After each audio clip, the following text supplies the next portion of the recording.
ሰላም፣ በዚህ ቪዲዮ ሪራውት የተባለውን አሪፍ ፊልም አቀርብላችኋለሁ። ፊልሙ እንደምትወዱት ስለማልጠራጠር ላይክ እያደረጋችሁ እንዲጀምሩ ጠይቃችኋለሁ። ወደ ፊልማችን እንገባለን። ዳን እና ትሪና ከፍ ባሉ ዛፎችና ጭጋጋማ ተራሮች በተከበበ መንገድ ላይ ረዥም ጉዞ ላይ ናቸው። በቀጥታ ሲነዱ ስለ ሚስቲቱ ታማኝነት የጎደለው ድርጊትና ስለ ባልየው ከሥራ መባረር የጋለ ክርክርም ይነሳል። ግጭቱ ብዙም ሳይቆይ ወደ አካላዊ ምትም ይለወጣል። ይህም ሁለቱንም ስሜታዊ ያደርጋቸውና በመጨረሻ ዝም ይላሉ። ሰውየው መኪናውን አቁሞ ባልደረባውን ውስጥ ለመቆየት እንዳሰበች ቢጠይቃትም እሷ ችላ ስትለውም ትቷት ይወጣል። ብቻዋን መቅረት ስላልፈለገችም ቦርሳዋን ይዛ ትከተለዋለች። የመንገድ ዳር ዳቦ ቤት አይተው ምግብ ለመብላት ይወስናሉ። ዳን ምግብ ገዝቶ ገንዘብ ሲከፍል፣ ትሪና ደግሞ የምትቀመጥበት ቦታ ትፈልግ ነበር። በዚያ ጊዜ ታናሽ ወንድሙ ስልክ ይደውልለታል እና ዳንም ለመድረስ 4 ሰዓታት ብቻ እንደቀራቸው ይነግረዋል። ወደ ሚስቱ ሲሄድም በአጋጣሚ ከአንድ እንግዳ ሰው ጋር ይጋጭና በፍጥነት ይቅርታ ይጠይቀዋል። ነገር ግን ሰውየው በቁጣ ምላሽ ሲሰጥ ሁኔታው በፍጥነት እየተባባሰ ይሄዳል። ትሪና ጣልቃ ለመግባት በፍጥነት ብትመጣም ግጭቱ ወደ ቡጢ ፍልሚያም ይለወጣል። ይህም በዳቦ ቤቱ ውስጥ ከፍተኛ ጉዳት ያደርሳል። በትርምሱ ወቅትም ትሪናም መሬት ላይ ይጥሏታል። ባልየውን ከወደቀችበት ሲያነሳት እንግዳው ሰው ቁስሉንም ያክም ነበር። ተናዳና አፍራ ሚስቱ ወደ መኪናው ትጎትተዋለች። እሱ ግን እንግዳውን ሰው መስደቡን ይቀጥላል። ባለትዳሮቹም ጉዟቸውን ይቀጥላሉ። ነገር ግን ትሪና ንጹህ አየር አስፈልጓት ዳን እንዲያቆምላት ትጠይቀዋለች። ዳን ግራ ቢጋባም ይፈቅድላታል። እሷም ከመኪናው ወርዳ ሐሳቧን ለመሰብሰብ ወደ አቅራቢያ ወደሚገኝ የባህር ዳርቻ ትሄዳለች። ባልየውም ይመለከታታል። ነገር ግን ብቻዋን ተቀምጣ ውሃውን ስትመለከት ሲያያትም ይቆማል። ከትንሽ ቆይታ በኋላ ቀስ ብሎም ይቀላቀላታል እና ሚስቱ ተስፋ አስቆራጭ ሐሳቧንም ታጋራዋለች። ዳን አዳምጦ ከልቡ ይቅርታ ይጠይቃትና ስሜቱን መቆጣጠር ምን ያህል ከባድ እንደሆነበትም ያምናል። ይቅርታ እየጠየቀም አጥብቆ ሲያክፋት ቁጣው ይቀዘቅዛል። ፈገግ ብላም ጉንጩን በጨዋታ ቆንጥጣ ትይዘዋለች። ሁለቱ በጠራው ሰማይ ስርም አሪፍ ጊዜ ያሳልፋሉ። በኋላ እየሳቁና ዘና ብለውም በመኪናው ውስጥ ልብሳቸውን ቀይረው ጉዟቸውን ይቀጥላሉ። ወንድሙ በድጋሚ ደውሎም መራመድ የማይችለው አባታቸው እንደገና መንቀሳቀስ እንደቻለ ያሳውቃቸዋል። ዳን በዜናው ይጽናናና መልሶ ለመደወልም ቃል ይገባለታል። መንዳታቸውን ሲቀጥሉ ወታደራዊ ፍተሻ ጣቢያም ያልፋሉ። ወታደሮች ስላለ አንድ ኦፕሬሽንም ያሳውቋቸዋል። ዳን መድረሻቸው ቅርብ ስለሆነ እንዲያልፉ እንዲፈቅዱላቸው ለማሳመን ይሞክራል። የታጠቁት ሰዎች ግን እምቢ ይላሉ። ስለዚህ ዳን ባይፈልግም ረዥም መንገዱን ለመውሰድም መዞር ነበረበት። በአዲሱ መንገድ ሲጓዙ ምሽቱ እየጨለመ ይሄዳል እና ትሪና የት እንዳሉ ግራ ገብቷታል። ባልየው በዚህ መንገድ በፊት በሞተር ሳይክል ይነዳ እንደነበር ያሳውቃታል። በመጨረሻም ጭጋጉ እየበረታ ይሄዳል። ይህም በግልጽ እንዲያዩ መስኮቶቹን እንዲያወርዱም ያስገድዳቸዋል። አሁን ጨለማው እየበረታ ነው እና ትሪናም እየተረበሸች ነው። በአካባቢው ቤቶች አለመኖራቸውንም ትገልጻለች። ዳን በመንገድ ላይ ብቻ ቢያተኩርም ያገኙትን ሰው እንደሚጠይቁ በመናገር ሊያረጋጋትም ይሞክራል። ትንሽ ቤት ሲያዩ ዳን ቆሞ ከአካባቢው ነዋሪ ጋርም ይነጋገራል። እሱም በትክክለኛው መንገድ ላይ እንዳሉ ያረጋግጥላቸዋል። ነገር ግን ቦታው የግል ንብረት እንደሆነም ያስጠነቅቃቸዋል። ትሪና በማረጋገጫው እፎይታ ይሰማታል። ነገር ግን የአካባቢው ሰው እንዲመለሱ ያሳስባቸዋል። ስለዚህ ባሏን እንደገና እንዲያስብበት ብንነግረውም ዳን ግን አይስማማም። ምን ያህል እንደመጡና በዚህ ሰዓት የመያዝ ዕድላቸው ምን ያህል ዝቅተኛ እንደሆነ ይጠቁማል። በድንገት መኪናቸው ጭስ ማውጣት ይጀምርና ይቆማል። በዚህም ትሪና ስትደነግጥ እናያታለን። ሞተሩን ቢፈትሽም ችግሩን መለየት አልቻለም እና ተደጋጋሚ ጥያቄዎቿ ብስጭቱንም ያባብሱታል። ሰውየው እርዳታ ለመጥራት እየሞከረ ነው። ነገር ግን ቦታው ላይ ኔትወርክ አልነበረም። ተጨንቆ ለኩስናም እስከ ጠዋት ለመጠበቅ ይወስናል። ተበሳጭታና ደክሟት ትሪና ከኋላ ወንበር ላይ ትተኛለች። ዳን ግን አሁንም ውጪ ነው ያለው እና በጨለማ ውስጥ ምቾት አልተሰማውም። በማግስቱ ጠዋት ዳን መኪናውን እንደገና ለማስጀመር ይሞክራል። አለመስራቱንም ሲያይ ተበሳጭቶ እንደገና ሞተሩን ይፈትሻል። ነገር ግን አሁንም ምንም አይሰራም። ስለዚህ ትሪናን ለእርዳታ ሊሄድ እንደሆነ ይነግራታል። ትንሽ ከሄደ በኋላም ባልየው ባለፈው ምሽት ወዳለፉት ትንሽ ቤት ይመለሳል፣ ግን ባዶ ነበር። ስለዚህ ተስፋ ቆርጦ ወደ መኪናውም ድጋሚ ይመለሳል። ይህ በእንዲህ እንዳለ ትሪና ጠመንጃ በትከሻው ላይ ያደረገና የገደለውን እንስሳ የተሸከመ ሰው ትመለከታለች። እሱም አስቀምጦት ሊረዳት ሐሳብ ያቀርባል። ጥንቃቄ ብታደርግም እፎይታ ተሰምቷት ትቀበለዋለች። ጂሞ ራሱን ያስተዋውቃትና ብቻዋን እንደሆነች ይጠይቃታል። እሷም ከባሏ ጋር እንደሆነች ትጠቅሳለች። ምንም ቃል ሳይናገር ሰውየው የመኪናውን ሞተርን መመርመር ይጀምራል። ትሪናን በጥንቃቄ ትመለከተዋለች። ከጥቂት ቆይታ በኋላ ዳን ይመለስና ወዲያውኑ ኔትወርኩ እንደሰራ ይጠይቃታል። እሷም ቼክ ካደረገች በኋላ እንደማይሰራም ትገነዘባለች። ከዚያም ሰውየውን ያስተውለዋል። እንዲገፋው ሊረዳው ይችል እንደሆነም ይጠይቀዋል። ግን እሱ ምላሽ አይሰጠውም እና በጸጥታም ይመለከተዋል። ዳን በከፍተኛ ድምፅም ጥያቄውን ይደግመዋል እና እንግዳው በመጨረሻም ያወራል። መኪናውን ምን ያህል ርቀት ሊወስደው እንደሚፈልግም ይጠይቀዋል። ዳን እስከ መንገዱ ዳር ወይም ቅርብ ወዳለ መካኒክ እስኪደርሱ ድረስ መንዳት ይፈልጋል። ይህም የማይታሰብ ስለሆነ ጂሞ መኪናውን ወደ ቤቱ እንዲያመጡ ሀሳብ ሲያቀርብም ዳን በዚህም ይስማማል። እዚያ እንደደረሱ ሰውየው ጥቂት ዕቃዎቻቸውን ሰብስቦ ጥንዶቹን ወደ ውስጥ ይጋብዛቸዋል። ከሚስቱ ላላ ጋር ያስተዋውቃቸውና እሷም ሞቅ ያለ ግን ቃል የሌለው ፈገግታ ትሰጣቸዋለች። በምግብ ጠረጴዛው ላይ ይቀመጣሉ። በድንገት ከመነጋገሪያ ሬዲዮ የመጣው የስታቲክ ድምፅም ያቋርጣቸዋል። ዳን እርዳታ ለመጠየቅና መካኒክ ለመጠየቅ ይጠቀምበታል፣ ግን አይሰራም። የቤቱ ባለቤት ለሱ ምላሽም ይሰጣል። ነገ ሰው ሲገኝም እንደገና ለመደወል ቃል ይገባል። በኋላ በዚያ ምሽት ጥንዶቹ ወደ ውጭ ይወጡና ስላሉበት ሁኔታ መከራከር ይጀምራሉ። ጂሞ ይቀላቀላቸውና መካኒኩ ጠዋት እንደሚመጣም ይነግራቸዋል። ለሰውየው መጠጥም ያቀርብለታል፣ ግን እሱም ቢልና ደክመው እንደሆነና መተኛት ብቻ እንደሚፈልጉ ይገልጻል። የቤቱ ባለቤትም ሴቲቱን ይመለከታል። እሷም ግን እምቢ ትላለች። ከዚያም በቤቱ ውስጥ ክፍል ያቀርብላቸዋል፣ ግን እንደገና በትህትና እምቢ ይሉታል። በምትኩ በመኪናቸው ውስጥ መተኛትን ይመርጣሉ። ዳን ለጂሞ ገንዘብና ምስጋናም ይሰጠዋል። እሱም ተቀብሎ ማንኛውንም ነገር ከፈለጉ እንዲጠሩት ይነግራቸዋል። በመኪናው ውስጥ ሁለቱ ስለ አካባቢው ጥንዶች ምቾት የሚነሳ ባህሪ ያወራሉ፣ ነገር ግን ችላ ለማለት ይሞክራሉ። በቤቱ ውስጥ ሰውየው ልብሱንና የአንገት ሐብሉን አውልቆ ከላላ አጠገብም ይተኛል። እሷ ከባሏ ጋር መቀራረብ ትጀምራለች እና ሁለቱ በቀስታ ፍቅር መስራት ይጀምራሉ። ይህ በእንዲህ እንዳለ ዳን ሚስቱን ስትተኛ እየተመለከተ የተለመደውን ማረጋጊያውንም ይስብ ነበር። እሱም ቀስ ብሎ ይጠጋትና ሚስቱን ይቀሰቅሳታል። እናም ስሜታዊ የሆነ ግንኙነት ሲጀምሩ ከጨለማ ውስጥ አንድ ምስል እየተመለከታቸው ነበር። ሚስቱ ምስሉን አስተውላ ትጮኻለች። ወዲያውኑ ራሷንም በብርድ ልብስ ትሸፍናለች። ደንግጦ ባልየው ከሳጥን ውስጥ መሳሪያውን አውጥቶ ወደ ውጭም ይወጣል። አካባቢውን ከመረመረ በኋላ ጨለማው ምንም አላሳይም ይለዋል።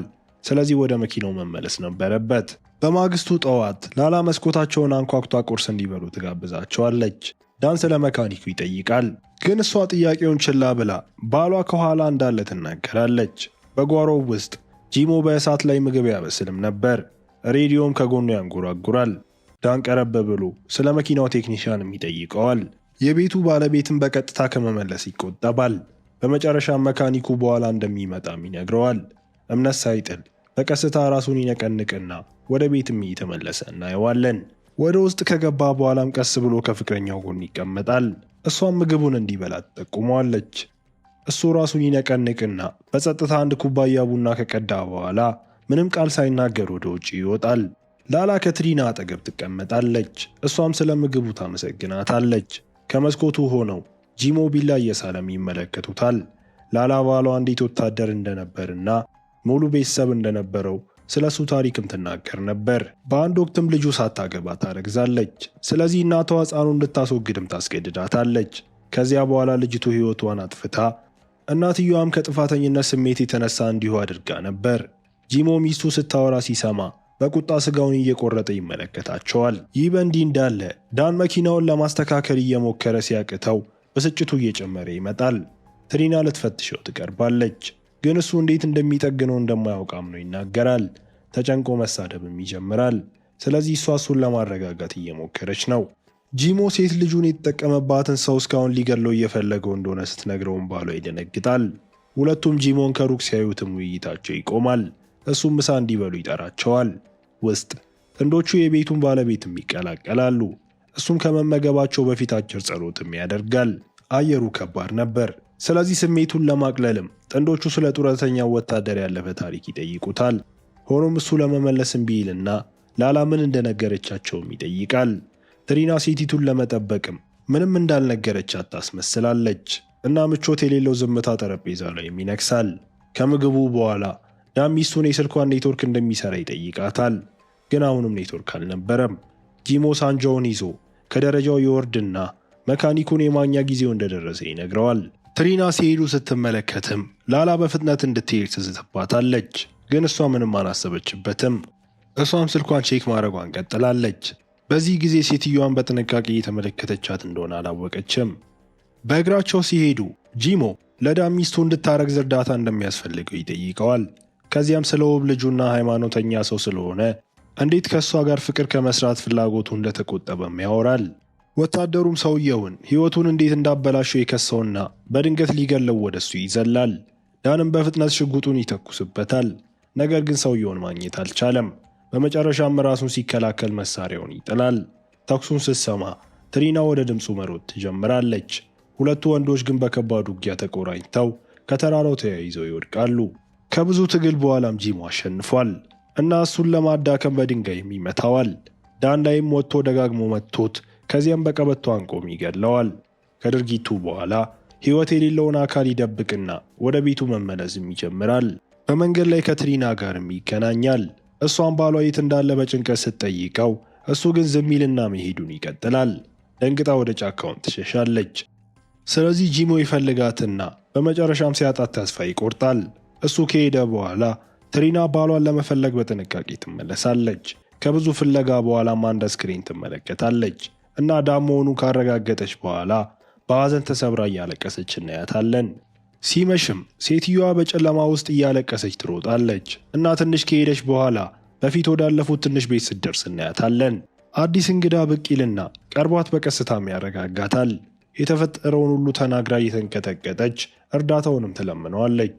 እሷን እንድትንከባከባትም አንድ ሰው ይጠራና ለጎረቤቶቹ ለማሳወቅም ይሄዳል። ግን ብዙም ሳይቆይ ሰውየው ከጂም ጋርም ይመለሳል። ይህንን ስታይ ትሪና እንድትጮህ ያደርጋታል።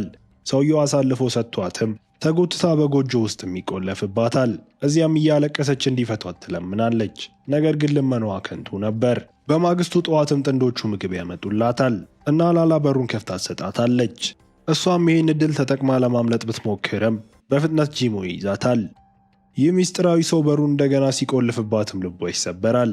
በሚቀጥለው ቀን ቡና እየጠጣ ጎጆውንም ይመለከታል። በመጨረሻም የእጅ ባትሪ አውጥቶ ወደ ውስጥ ሲያይ ምርኮኛዋ ጥግ ላይ ደክሟ ስተኛ አይቷት በሩን ይከፍትና ወደ ቤትም ይወስዳታል። ላላ እሷን ስታጥባትም በጸጥታ ይከታተላት ነበር። ከዚያም ወደፊት ወጥቶ ቁጣውን በግልጽ እየገደበ እና ለምን የዳንን ሕይወት እንደወሰደ ማውራት ይጀምራል። አንዴ ከጸዳች በኋላ ሴትዮዋ ወደ ላይ ትወሰድና ጥግ ላይ ትቀመጣለች። ወታደሩ ንጹህ ልብሶችን አምጥቶም ያለብሳታል። እሷ አሁንም በድንጋጤ ውስጥ ነች እና ጂሞ እንደ ሴት ልጁ የሚንከባከባት ይጀምራል። ሚስቱ ቤተሰቡ የተዛባ ተለዋዋጭነት ሲያዳብርም በጸጥታ ትመለከት ነበር። በኋላ በዚያ ምሽት እራት ለመብላት ወደታች ይወርዳሉ እና ላላ ባሏ እንደ ጥሩ አባት ሆኖ ትሪናን ወደ ቦታው ሲያመጣት እሷ ጠረጴዛውን ታዘጋጃለች። ጂሞ በምግባቸው ላይ ጸሎትም ካደረገ በኋላ ከዚያም ሚስቱን ልጃቸውን እንድትንከባከብ ያዛታል። ሰውየው ሳህኗን ሲያዘጋጅላትና እንድትበላ ሲያሳስባትም ምርኮኛዋ ደንዝዛ ቀርታለች። ግራ መጋባቷ ቢኖርም እሷ መመገቡንም ይቀጥላል እና እየበላች በመሆኑም ይደሰታል። ከእራት በኋላ ወደ መኝታ ቤት እንድትመለስም ይረዳታል እና ሊገቡ ሲሉ ላላ ከኋላቸው እየተከተለቻቸው እንደሆነ ጂሞ አስተውሏታል። ጂሞ ምንም አልተናገረም እና ምርኮኛዋን ወደ ውስጥም ያስገባታል። ስለዚህ ላላ ከውጪ ሆና ባልደረባዋ ጮክ ብሎ መጸለይ ሲጀምርም ታዳምጣለች። በክፍሉ ውስጥም ትሪና በፍርሃት እየተንቀጠቀጠች እንባዋ በጸጥታ ይወርዳል። ሰውየው ጸሎቱን ሲጨርስ ከእሱ ጋር እንድተኛም ይጠይቃታል። ከታዘዘችም እንደማይጎዳት ቃል ይገባላታል። እሷም እየቀፈፋት ትስማማለች። እሷ እያነባች ቢሆንም በግድም ይስማታል። ፀጉሯን እየነካካ እሷን ለማረጋጋት ይሞክርና አልጋው ላይም ያኖራታል። እሱ ስራውን ሲሰራ የትሪና የሰቆቋ ጩኸትም ከፍ ብሎ ይሰማል። በሌላ ክፍል ውስጥ ላላ በጨለማ ውስጥ ተቀምጣ ድምፁን ስትሰማ ታለቅስ ነበር። በማግስቱ ጂማውን ደስተኛ ሆኖ ዝምተኛዋን ትሪናን ከሌላው ሰው ጋር ወደ ውጭ ይወስዳታል።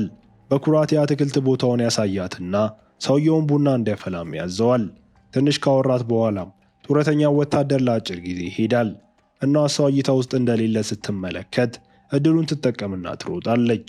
ቡና የያዘው እንግዳ ሰው ግን ሳትርቅ ይመለከታታል። ስለዚህ ቡናውን አስቀምጦ ወዲያውኑ ይከተላታል። ስትሮጥ ሁለት ሌሎች ሰዎች መንገዷን ዘግተውም ያቋርጧታል። ይህ በእንዲህ እንዳለ ጂሞ የተፈጠረውን ነገር ተረድቶ የእጅ ካቴናዎቹን ለማግኘት በፍጥነት ወደ ጎጆ ይገባል። ሶስቱ ሰዎች ተባብረው ሴትዮዋን ይይዙና በግድም ይመልሷታል። ውጪ ላይም እሷን ወደ እሱ ሲጎትቷት ጂሞ ካቴና ይዞ እየጠበቀም ነበር።